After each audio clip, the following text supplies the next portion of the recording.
जंगल बियाबान के अंदर वीडियो बन रही है। वीडियो बैटरी ख़त्म है लेकिन फिर भी वीडियो बन रही है।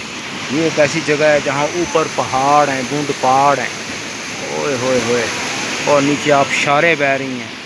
यहाँ जंगल में आप औरत ले के आएँ इधर से अंदर अंदर और ऊपर ले जाएं और फिर नीचे ये लड़के देखेंगे, मुठ्ठे मारेंगे, आप उधर चुदाई करें। ये सारी चुदाई वाली जगह बनी हुई है ऊपर सारी।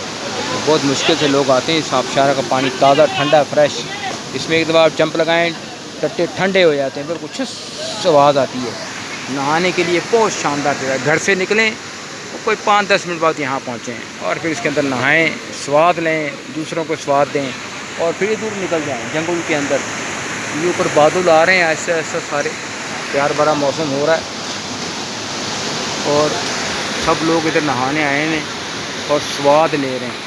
माड़ा पैर जली गई, माड़ी बोंड पाटी गई है, जख्मी हो गए, माड़ा बोंड पाटी गई तो जल गया ही मैं, टट्टे शार्ट हो गए। चश्मा भैन चोट मैंने रखा हुआ है और ये चश्मे की वजह से मैं अन्ना हो गया था।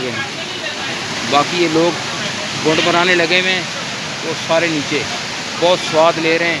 आप भी स्वाद लेने आए, लेकिन आपको अकेले नहीं आना, किसी के साथ आना, वरना ये जंगल है, कोई आपकी बोंड मार सकता है इधर अंधेरे में। और जल्दी वापस जाए वरना आप चुद जाएंगे और चुदते चले जाएंगे दूर। वहाँ से आबशार बूंद पहाड़ आ रही है और बूंद पहाड़ जा रही है इधर और ये नीचे चुदाई चल रही है।